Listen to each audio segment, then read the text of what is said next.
नमस्कार दोस्तों, आज की कहानी बहुत ही दिलचस्प कहानी है। यह कहानी हर घर की कहानी है। शहर के एक पुराने मोहल्ले में नीम और पीपल के पेड़ों से घिरा हुआ एक बड़ा सा घर था, जिसके बाहर हर कोई उसे बागवान का घर कहकर बोलता था। उस घर में रहते थे राजेश मल्होत्रा और उनकी पत्नी शोभा। राजेश एक साधारण से सरकारी बैंक में क्लर्क थे, ईमानदारी और मेहनत से काम करते थे।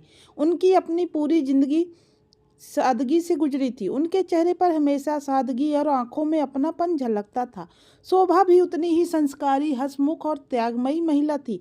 दोनों का जीवन बेहद सादा था, लेकिन दिल से वे बहुत अमीर थे, क्योंकि उनका खजाना उनके 4 बेटे और एक बेटी थी। बचपन में घर में इतनी रौनक रहती थी कि पड़ोसी भी कहा करते थे, यह घर नहीं मंदिर है। यहाँ से हमेशा हंसी, गीत और बच्चों की किलकारियाँ सुनाई देती थी। बच्चों की पढ़ाई, शरारतें, तकरारें, सब कुछ इस घर की दीवारों में दर्ज था। राजेश और शोभा का मानना था कि परिवार की असली दौलत और उनका सबसे बड़ा सपना था, जब उनके बच्चे बड़े हों तो सब मिलजुल कर एक दूसरे का सहारा बने और हमेशा घर यूं ही महकता रहे। समय बीतता गया, बच्चे बड़े हुए। सबसे बड़ा बेटा अरुण, जो हमेशा पढ़ाई में होशियार था, इंजीनियर बनकर अमेरिका चला गया। दूसरा बेटा वरुण बिजनेस में रुचि रखता था और मुंबई जाकर बड़ा व्यापारी बन गया। तीसरा बेटा करण बहुत महत्वाकांक्षी था, उसने दिल्ली में नौकरी पकड़ ली। और चौथा बेटा तरुण, सबसे नटखट, कम पढ़ाई में ध्यान देने वाला, लेकिन माँ बाप का दुलारा, वही घर में रह गया। बेटी नेहा, जिसकी शादी जयपुर में हुई थी, पति के साथ अपने संसार में रम गई। शुरुआत में सब अच्छा था, त्योहार पर बच्चे लौट आते, आंगन फिर से खिल उठता। लेकिन धीरे धीरे हालात बदलने लगे। सब अपने अपने संसार में इतने व्यस्त हो गए कि माता पिता का घर जैसे यादों में पीछे छूटता चला गया। राजेश और शोभा हर रात छत पर बैठकर आसमान देखते और एक दूसरे से कहते, कभी वो दिन था जब बच्चे हमारे आंगन से बाहर निकलना ही नहीं चाहते थे, और आज वो दिन है कि महीनों बीत जाते हैं, बस फोन पर ही आवाज़ सुनने को मिलती है। शोभा आंखें पोंछते हुए कहती हैं, वक्त बदलता है राजेश, लेकिन रिश्तों की गर्मी नहीं बदलनी चाहिए। मुझे डर है कहीं ये बच्चे हमें बोझ न समझने लग जाएं। राजेश दिल पर पत्थर रखकर मुस्कुराते हुए कहते हैं, नहीं शोभा, हमने उन्हें अच्छे संस्कार दिए हैं, वे हमें कभी नहीं भूलेंगे। मगर उनके मन की गहराई में एक डर घर कर जाता रहा। रिटायरमेंट के बाद राजेश ने अपनी सारी जमा पूंजी से चारों बेटों की पढ़ाई और करियर संवार दिया। मकान का नक्शा सुधरवाया, शादी ब्याह किए, बेटी की विदाई अच्छे से की। सब जब जेब खाली हो चुकी, तब उम्मीद सिर्फ बच्चों के साथ और अपनापन भी था, लेकिन अब सब व्यस्त थे। अरुण तो साल में एक बार ही आता था, ईमेल पर औपचारिक संदेश भेज देता था। वरुण का फोन सिर्फ तब आता था जब पैसों की कोई मांग करनी होती थी। करण अपनी व्यस्त जिंदगी में डूबा था, कभी कभार माँ से हाल पूछ लेता था। तरुण अभी नौकरी ढूंढ रहा था, पर माँ बाप के पास रहने से उन्हें सहारा जरूर था। एक दिन राजेश को दिल का दौरा पड़ा। डॉक्टर ने कहा, अब इन्हें आराम की बहुत जरूरत है, इनका ध्यान अच्छे से रखना होगा। खबर मिलते ही सब बच्चों को सूचना दी गई, पर नतीजा यह हुआ कि अरुण ने कहा, मैं तो यहाँ अमेरिका से नहीं आ सकता, हजारों डॉलर का टिकट है। वरुण ने कहा, बिजनेस मीटिंग छोड़ना मेरे लिए मुमकिन नहीं है। करण ने कहा, ऑफिस की डेडलाइन है, छुट्टी नहीं मिलेगी। सिर्फ तरुण और नेहा आ गए। शोभा ने पहली बार महसूस किया कि शायद उनकी जगह बच्चों के जीवन में पहले जैसी नहीं रही। उन्होंने रोते हुए राजेश से कहा, हमने बच्चों को पालने में कोई कमी नहीं छोड़ी, लेकिन जब हमें उनकी सबसे ज़्यादा ज़रूरत है, वो हमारे साथ नहीं रहे। राजेश चुप रहे, मगर उनके भीतर एक गहरी चोट लगी। समय बीता, राजेश धीरे धीरे ठीक हुए, लेकिन अब उनका भरोसा टूट चुका था। वे हर रोज घर के आंगन में बैठते और पेड़ों को देखते, जैसे उनसे ही बातें कर रहे हों। तरुण से वह कहते, बेटा, ये घर ही हमारी असली पहचान है, देखना, जब हम नहीं रहेंगे तो यही घर बच्चों को जोड़ कर रखेगा। तरुण मन ही मन जानता था कि भाई लोग शायद कभी लौटकर इस घर की कद्र न करें। इसी दौरान एक मोड़ ऐसा आया जिसने पूरी कहानी की दिशा बदल दी। वरुण ने अचानक फोन किया और कहा, पापा, आप लोग अकेले कैसे रह रहे हैं? आप दोनों दिल्ली आ जाइए, करण के पास, या फिर अमेरिका चले जाइए, अरुण के पास। इतना बड़ा घर और इतना बड़ा बगीचा संभालना आपके बस का नहीं है। राजेश ने हिचकते हुए कहा, और तरुण, उसका क्या? वरुण ने हंसकर कहा, अरे वो तो अब बड़ा हो गया है, अपना रास्ता खुद ढूंढ लेगा। आप दोनों की उम्र आराम की है, क्यों तकलीफ उठाते हैं?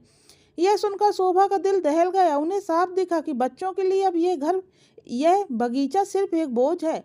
लेकिन सबसे बड़ा सदमा तो तब लगा जब करण ने घर आकर साफ कहा, पापा, हम 4 भाइयों ने बात की है, यह मकान और बगीचा बेच दिया जाए। इतनी बड़ी जमीन की कीमत करोड़ों में जाएगी। आप दोनों हमारे साथ कहीं अच्छे फ्लैट में आराम से रहेंगे, आपसे कोई काम नहीं करवाएंगे। राजेश की आंखों में आंसू भर गए। उन्होंने कांपते स्वर में कहा, ये घर, ये बगीचा तुम्हारी माँ की रग रग से जुड़ा है। यहाँ हर दीवार पर तुम्हारे बचपन की परछाइयाँ हैं। इसे कैसे बेच सकते हो?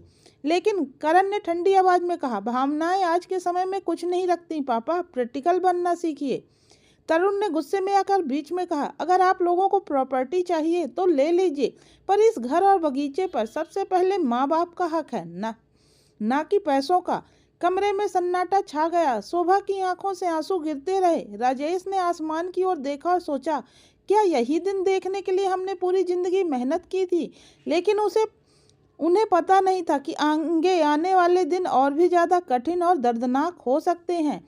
करण की बातें सुनकर उस दिन घर की दीवारें जैसे सुन्न पड़ गई थी। राजेश और शोभा ने अपने कानों से वह शब्द सुने थे जो शायद किसी माँ बाप को सुनने न पड़े। शोभा देर रात तक रोती रही। राजेश ने उनकी पीठ सहलाते हुए कहा, मत रो शोभा, शायद हमारी ही परवरिश गलत थी जो आज बच्चे हमें बोझ समझ रहे हैं। हमने सब कुछ दिया पर शायद प्यार और त्याग का मूल समझाना भूल गए। शोभा ने कहा, नहीं राजेश, आपने उन्हें हमेशा सिखाया कि परिवार सबसे बड़ा है। गलती उनकी है जो समय और दौलत के पीछे भागते भागते भूल गए कि माता पिता की छांव ही असली सुख है। दूसरे दिन जब वरुण और करण ने मिलकर वकील बुलाया और प्रॉपर्टी के कागज तैयार करने की बात कही तो तरुण आग बबूला हो गया। उसने कहा, अगर इस घर पर किसी ने हाथ भी डाला तो मुझसे बुरा कोई नहीं होगा। ये घर सिर्फ ईंट पत्थर नहीं, हमारे माँ बाप का आशियाना है। मैं इसे कभी बिकने नहीं दूंगा। वरुण ने उसे ताना मारा, तू करेगा क्या? तेरे पास न नौकरी है न पैसा, तू तो खुद माँ बाप के सहारे जी रहा है और हमें ज्ञान बांट रहा है। तरुण का चेहरा लाल हो गया। उसने मुट्ठियां भींच ली, लेकिन शोभा बीच में आ गई। उन्होंने कांपते हुए सर में कहा, बस करो, तुम लोग हमारे सामने लड़ाई मत करो।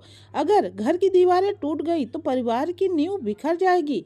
राजेश ने भारी मन से कहा, ठीक है, अगर तुम सबको यही करना है तो करो, लेकिन याद रखना, जिस दिन ये घर बिकेगा उस दिन हमारे भीतर की सांसें भी टूट जाएंगी। बात यही खत्म नहीं हुई। कुछ दिनों बाद अरुण अमेरिका से आया। उसे देखकर राजेश और शोभा का दिल भर आया। उन्होंने सोचा शायद अब बड़ा बेटा कुछ समझाएगा और सब ठीक कर देगा। लेकिन अरुण ने आते ही कहा, डैड, आपको अब आराम चाहिए। आप दोनों शहर में हमारे साथ रहेंगे। हम सब मिलकर इस घर को बेचकर पैसा बराबर बांट लेंगे। सोचिए आपको कितनी सहूलियत होगी। राजेश की आंखें भर आई। उन्होंने धीमी आवाज में कहा, अरुण बेटा, तू सबसे बड़ा है, तुझसे हमें हमेशा उम्मीद रही। तू भी यही कहेगा तो हमारा सहारा कौन बनेगा? अरुण ने सूखी आवाज में कहा, डैड, मैंने अपना जीवन मेहनत से बनाया है। मैंने आपसे कभी कुछ नहीं मांगा। बस एक बार प्रैक्टिकल हो जाइए, हमें भी अपनी जिम्मेदारियां निभानी है। यह सुनकर शोभा का दिल बैठ गया। उन्होंने फूट फूट कर रोते हुए कहा, बेटा, हमने तुम्हें जन्म दिया, पाला पोसा, पढ़ाया लिखाया, अपनी हर ख्वाहिश दबाकर तुम्हारे लिए जिए। आज हमारे लिए इतनी जगह भी नहीं कि हम अपने घर में जी सके। नेहा भी इन दिनों मायके आई हुई थी। उसने यह सब देखा तो उसका दिल टूट गया। उसने भाइयों से कहा, तुम लोग कैसे हो सकते हो इतने पत्थर दिल? यही माँ बाप थे जिन्होंने भूखे रहकर तुम्हें खिलाया, अपनी नींदें कुर्बान करके तुम्हें पढ़ाया, और आज तुम उन्हें घर से निकालना चाहते हो। लेकिन नेहा की आवाज़ पर किसी ने ध्यान नहीं दिया। आखिरकार वकील बुलाया गया। सब भाई मिलकर बैठे, लेकिन तभी राजेश ने दस्तखत करने से इनकार कर दिया। उन्होंने कागज मेज पर रखकर कहा, मेरी सांसें निकल जाएंगी पर मैं इस घर के कागजों पर दस्तखत नहीं करूंगा। ये घर मेरे खून पसीने से बना है, तुम्हारे बचपन की यादों से बसा है। अगर इसे बेचना ही है तो मेरे जीते जी नहीं, जब मैं मर जाऊंगा तब जैसा चाहो करना। यह सुनकर सब सन्न रह गए, लेकिन दिलों की दूरियां इतनी बढ़ चुकी थी कि भाइयों ने यह भी कह दिया, अगर आप नहीं मानेंगे तो हमें कानूनी रास्ता अपनाना पड़ेगा। उस रात शोभा और राजेश कमरे में अकेले बैठे थे। शोभा ने रोते हुए कहा, राजेश, ये वही बच्चे हैं जिनके लिए हमने सारी जिंदगी गुजारी। अगर यही हमारे अपने तो पराये किसे कहेंगे। राजेश ने उनका हाथ थाम कर कहा, शोभा, इंसान का असली चेहरा वक्त दिखाता है। अब वक्त हमें यही दिखा रहा है, लेकिन तुम चिंता मत करना, भगवान सब देख रहा है। किसी दिन इन्हें भी समझ आएगा कि माँ बाप क्या होते हैं। तरुण यह सब सुनकर और टूटता जा रहा था। वह अपने भाइयों से नफरत करने लगा। उसे लगता था कि ये सब अब सिर्फ स्वार्थ के लिए जीते हैं। एक रात वह आंगन में पेड़ के नीचे बैठा था। उसने पेड़ से कहा, तुम सबने हमारे बचपन को संभाला है, अब मैं तुम्हें संभालूंगा। चाहे ये सब लोग मिलकर मुझे छोड़ दें, पर मैं तुम्हें कभी नहीं छोड़ूंगा। लेकिन तभी एक नया खेल शुरू हुआ। वरुण और करण ने मिलकर तरुण के खिलाफ माँ बाप के कान भरने शुरू कर दिए। उन्होंने कहा, तरुण सिर्फ दिखावा करता है, वरना उसे भी अपनी हिस्सेदारी चाहिए। वह बस आप से सामने मासूम बनता है। शोभा ने यह सुनकर तरुण से पूछा, बेटा सच बता, क्या तुझे भी हिस्सा चाहिए। तरुण का दिल तड़प गया। उसने रोते हुए माँ के पांव पकड़ लिए। माँ, मुझे कुछ नहीं चाहिए, बस आप दोनों और ये घर मेरे पास रहे, यही मेरी सबसे बड़ी दौलत है। शोभा के आंसू थमने का नाम नहीं ले रहे थे। उन्होंने मन ही मन भगवान से प्रार्थना की, हे प्रभु, हमें इतना बदल देना कि हम अपने परिवार को टूटने से बचा सके। लेकिन परिवार की डोर अब और भी तेजी से टूट रही थी। एक दिन अचानक गांव से खबर आई कि कोई बगीचे पर कब्जा करने की कोशिश कर रहा है। राजेश और तरुण भागकर पहुंचे तो देखा कि कुछ अजनबी लोग पेड़ काटने आए थे। उन्होंने कहा, हमें मालिकों की ने इजाज़त दी है, ये ज़मीन बिक चुकी है। राजेश के पैरों तले ज़मीन खिसक गई। उन्होंने गुस्से से कहा, ये ज़मीन मेरी है, मेरे जीते जी इसे कोई छू नहीं सकता। तरुण ने उन आदमियों को रोका और पुलिस को बुलाया। बाद में पता चला कि वरुण ने ही उन्हें एग्रीमेंट दिया है ताकि सौदा जल्दी पूरा हो सके। राजेश का दिल जैसे चाकू से कट गया। उन्होंने वरुण को फ़ोन किया और कांपते हुए स्वर में कहा, बेटा, अगर तू इतना चाहता है तो ले जा सब यह, लेकिन याद रखना, जिस दिन तूने इस घर को छुआ उस दिन तेरे माँ बाप की रूह हमेशा तुझे कोसेगी। फोन कटने के बाद राजेश गिर पड़े। उन्हें दूसरा दिल का दौरा पड़ा। शोभा चीखते हुए बोली, हे भगवान, मेरे राजेश को बचा लो। घर की हालत उस वक्त एक रणभूमि जैसी हो गई थी और इस बार यह सिर्फ संपत्ति की लड़ाई नहीं, बल्कि माँ बाप और बच्चों के रिश्तों की अंतिम परीक्षा थी। जब राजेश को दिल का दूसरा दौरा पड़ा, पूरा घर हिल गया। शोभा ने चिल्लाकर तरुण को बुलाया और दोनों ने मिलकर उन्हें अस्पताल पहुंचाया। डॉक्टर ने कई घंटों तक मेहनत की, तब जाकर राजेश की सांसें स्थिर हुईं। डॉक्टर ने बाहर आकर गंभीर स्वर में कहा, मरीज को बहुत बड़ा अटैक आया है, अब इन्हें बिल्कुल आराम चाहिए और सबसे जरूरी बात, इन्हें किसी भी तरह का तनाव न हो, वरना हालात और बिगड़ सकते हैं। शोभा की आंखों से आंसू थमने का नाम ही नहीं ले रहे थे। उन्होंने भगवान से हाथ जोड़कर कहा, हे प्रभु, मेरे राजेश को बचा लो, मैं इनके बिना अधूरी हूँ। तरुण ने माँ का हाथ थाम लिया और बोला, माँ, अब मैं पापा की ढाल बनूंगा, कोई उन्हें और तकलीफ नहीं देगा। राजेश अस्पताल के कमरे में बेहोश पड़े थे। आंखें बंद थी, लेकिन चेहरे पर अजीब सी थकान और दर्द साफ झलक रहा था। शोभा ने उनके माथे पर हाथ रखा और फुसफुसाकर बोला, राजेश, देखो, मैं यहीं हूँ तुम्हारे पास, तुम अकेले नहीं हो। इसी बीच खबर सुनकर वरुण और करण अस्पताल पहुंचे। वे बाहर खड़े थे, लेकिन उनके चेहरों पर चिंता से ज्यादा अपराध बोध छिपा हुआ था। वरुण ने धीरे से कहा, हमें नहीं पता था पापा इतनी जल्दी टूट जाएंगे। करण ने जवाब दिया, हमने तो सोचा था कि उन्हें शहर ले जाकर अच्छा जीवन देंगे, पर शायद हम गलत थे। तरुण ने उन्हें देखा तो उसका खून खौल उठा। वह दौड़कर बोला, अब किस मुंह से आए हो यहाँ? जब पापा को सबसे ज्यादा जरूरत थी तब तुमने उन्हें धोखा दिया, और आज जब उनकी जान पर बनी है तो यहाँ खड़े होकर नाटक कर रहे हो। करण ने गुस्से में कहा, अरे हम उनके बेटे हैं, हमें हक है मिलने का। तरुण ने तड़प कर कहा, हक? बेटों का हक सिर्फ जन्म से नहीं मिलता, बेटों का हक सेवा और त्याग से मिलता है। तुम दोनों ने सिर्फ लालच कमाया है, प्यार नहीं। यह सुनकर शोभा बाहर आई और रोते हुए बोली, बस करो, झगड़ा मत करो, मेरे राजेश को कोई आवाज़ नहीं पहुंचनी चाहिए। अगर उन्हें मेरी वजह से भी कोई तनाव पहुंचा तो मैं जिंदा नहीं रह पाऊंगी। कुछ दिन बाद अस्पताल में रहने के बाद राजेश की हालत थोड़ी संभली। डॉक्टर ने छुट्टी दे दी, लेकिन साफ कहा कि अब उन्हें बहुत देखभाल की जरूरत है। तरुण ने माँ से वादा किया कि वह पापा का साया बनकर रहेगा। घर लौटते ही माहौल तो और भारी हो गया। राजेश बहुत कमजोर हो चुके थे। अब वे अक्सर खामोश रहते और बगीचे की ओर देखते, कभी किसी पेड़ की शाख छूते तो कभी मिट्टी को सहलाते, मानो उनसे ही कह रहे हों कि तुम ही मेरे सच्चे साथी हो। लेकिन वरुण और करण हार मानने वाले नहीं थे। वे बार बार आते और राजेश को मनाने की कोशिश करते। पापा, आप जिद छोड़िए, इस घर को बेच दीजिए, आप दोनों हमारे साथ रहेंगे, कितना अच्छा लगेगा। राजेश हर बार उनकी ओर देखकर बस एक ही वाक्य कहते, बेटा, ये घर हमारी रूह है, रूह बिक नहीं सकती। अरुण ने अमेरिका से फ़ोन किया। उसने कहा, डैड, आप दोनों क्यों हमारी ज़िंदगी बर्बाद कर रहे हैं? वहाँ अकेले किस लिए हैं? यहाँ हमारे पास आ जाइए, हम सब आपको सुख देंगे। राजेश ने धीमी आवाज में कहा, अरुण, सुख बड़े घरों और महंगे सामान से नहीं होता। सुख बच्चों की आंखों में अपने लिए अपनापन देखने में होता है। अगर तुम हमें सच में सुख देना चाहते हो तो एक बार आकर हमारे साथ बैठो, यही काफ़ी है। लेकिन अरुण चुप हो गया। शोभा अब भीतर से टूट चुकी थी। रात को राजेश के पास बैठकर बोली, राजेश, मुझे लगता है बच्चे हमें बोझ समझने लगे हैं। हमने जो बोया शायद उसकी फसल सही नहीं निकली। राजेश ने उनकी ओर देखा और बोले, नहीं शोभा, हमने फसल सही बोई थी, बस वक्त ने उनकी आंखों पर लालच की धूल जमा दी है। एक दिन जब यह धूल हटेगी तब उन्हें हमारी कीमत समझ आएगी। तरुण दिन रात पापा की सेवा करता, कभी दवा देता, कभी बगीचे में लेकर जाता, कभी उन्हें कहानियां सुनाता। राजेश हर बार उसके सिर पर हाथ फेरते और कहते, बेटा, तूने मुझे यकीन दिलाया है कि अभी भी इस दुनिया में बेटा नाम का रिश्ता जिंदा है। लेकिन किस्मत को कुछ और मंजूर था। एक दिन अचानक गांव के प्रॉपर्टी डीलर ने आकर खबर दी, मल्होत्रा साहब, आपके बेटे वरुण और करण ने इस घर के कागज बेचने की डील पक्की कर दी है। बस आपके साइन बाकी हैं। अगर आप साइन नहीं करेंगे तो वो कोर्ट केस कर देंगे। यह सुनकर राजेश को गहरा सदमा लगा। उन्होंने कांपते हुए स्वर में कहा, मेरे अपने ही मेरे खिलाफ केस करेंगे? डीलर ने बेबस होकर कहा, मुझे अफसोस है पर यही सच है। उस रात राजेश आंगन में बैठे थे। चांदनी पूरी बगीचे में बिखरी थी। वे पेड़ों से बोले, तुम सब मेरे बच्चे जैसे हो। मेरे अपने बच्चे मुझे छोड़ सकते हैं पर तुम नहीं छोड़ोगे।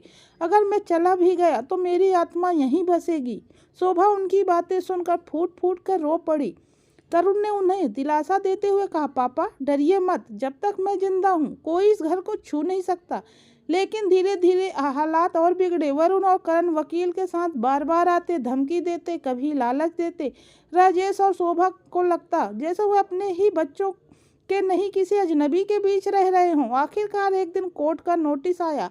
उसमें लिखा था, 3 बड़े बेटे संपत्ति बेचने के पक्ष में हैं और अगर राजेश साइन नहीं करेंगे तो अदालत फैसला करेगी। शोभा यह पढ़कर बेहोश हो गई। राजेश ने उन्हें संभाला लेकिन उनके दिल पर आखिरी चोट लग चुकी थी। उन्होंने आसमान की ओर देखा और फुसफुसाकर कहा, हे भगवान, अगर यही मेरे अपने हैं तो अब मुझे और कुछ नहीं चाहिए।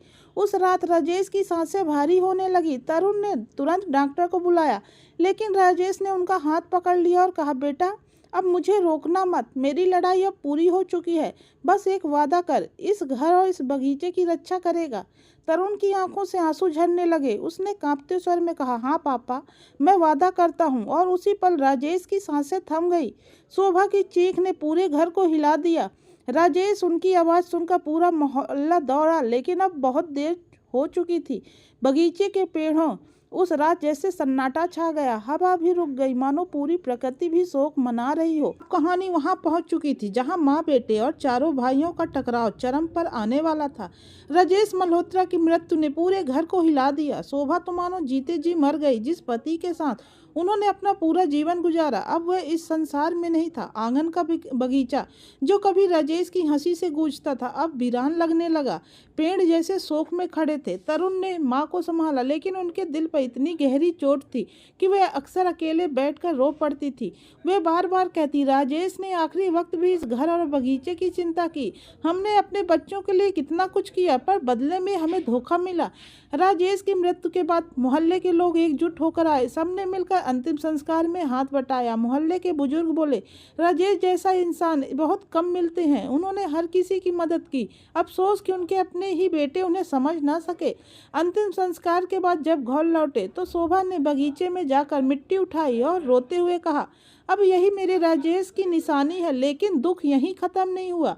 कुछ दिनों बाद वरुण, करण और अरुण फिर से आए। उनके हाथ में कोर्ट का नया आदेश था। उसमें लिखा था कि संपत्ति पर सभी बेटों का हक है और मामला अब अदालत के फैसले से तय ही होगा। तरुण ने कागज फाड़कर फेंक दिया और गुस्से में बोला, शर्म आनी चाहिए तुम्हें, पापा भी गए हैं और तुम लोग घर हथियाने आए हो। वरुण ने ठंडे स्वर में कहा, तरुण, यह कानूनी मामला है, भावनाओं से पेट नहीं भरता। करण बोला, अगर तुमने जिद की तो हम तुम्हें भी कोर्ट में घसीटेंगे। शोभा यह सब सुन रही थी। उनका दिल टूट चुका था। उन्होंने आंखों में आंसू लिए कहा, अगर तुम सबको इस घर से इतना ही लगाव है तो आओ ले लो, लेकिन याद रखना, जिस घर को पाने के लिए तुमने अपने माँ बाप का दिल तोड़ा है वह कभी तुम्हें सुकून नहीं देगा। तरुण ने माँ का हाथ पकड़ा और बोला, नहीं माँ, पापा ने मुझे वादा लिया है मुझसे कि मैं इस घर और बगीचे की रक्षा करूँगा। मैं इसे किसी की कीमत पर नहीं जाने दूंगा। मामला कोर्ट पर तक पहुंचा। वहां गवाह बने मोहल्ले के लोग। उन्होंने साफ कहा, राजेश और शोभा ने इस घर को अपनी मेहनत और प्यार से बनाया था। बड़े बेटों ने कभी इसकी परवाह नहीं की। यहाँ तक कर राजेश की बीमारी में भी उनके साथ सिर्फ तरुण था। जज ने सबूत और गवाहों की गवाही सुनकर फैसला सुनाया। ये घर और बगीचा राजेश मल्होत्रा की पत्नी शोभा, उनके देखभाल करने वाले बेटे तरुण के नाम रहेगा। अन्य बेटों का कोई दावा मान्य नहीं है। यह फैसला सुनते ही वरुण, करण और अरुण के चेहरे उतर गए। वो बिना कुछ कहे अदालत से निकल गए। शोभा ने तरुण को गले लगाते हुए कहा, आज तुम्हारे पापा की आत्मा को सुकून मिलेगा। उनके सपनों का बगीचा अब सुरक्षित है। धीरे धीरे जिंदगी पटरी पर लौटने लगी। शोभा ने बगीचे की देखभाल शुरू की। हर पौधों से उन्हें ऐसा लगता जैसे राजेश उनसे बातें कर रहे हैं। तरुण ने भी बगीचे को संभालने में उनका साथ। सालों बीत गए। वरुण, करण और अरुण की जिंदगी आलीशान तो थी, लेकिन भीतर से खाली। उनके पास पैसा था पर सुकून नहीं। जब भी त्योहार आता उनकी आंखों के सामने बचपन की यादें तैर जाती। पापा का हंसता चेहरा, माँ की मिठाइयाँ और सबके साथ वही खेलना। लेकिन अब वहाँ उनके पास कुछ भी नहीं था। शोभा और तरुण ने मिलकर उस घर को और भी खूबसूरत बना दिया। बगीचे में फूल खिलते रहे, बच्चे खेलते रहे और मोहल्ले के लोग आकर अक्सर कहते, ये घर सचमुच में बागवान है। इसमें सिर्फ पेड़ नहीं, रिश्तों की जड़ें भी गहरी हैं। बागवान एक परिवार की यह कहानी यहीं पूरी नहीं होती। यह सिर्फ राजेश और शोभा की नहीं, बल्कि उन तमाम माँ बाप की कहानी है जो बच्चों के लिए अपना सब कुछ न्यौछावर कर देते हैं, लेकिन बदले में हमेशा वही प्यार और सम्मान नहीं पाते। यह कहानी हमें सिखाती है कि असली बागवान वही है जो रिश्तों को पानी देता है, भरोसे की खाद डालता है और त्याग की धूप में उन्हें बड़ा करता है। लेकिन अगर रिश्तों की जड़ें लालच से खोखली हो जाएं तो पेड़ कभी फल नहीं दे सकते। तो यह कहानी आपको कैसी लगी कमेंट्स करके ज़रूर बताइएगा, और कहानी अच्छी लगी हो तो लाइक और सब्सक्राइब करना बिल्कुल भी ना भूलें।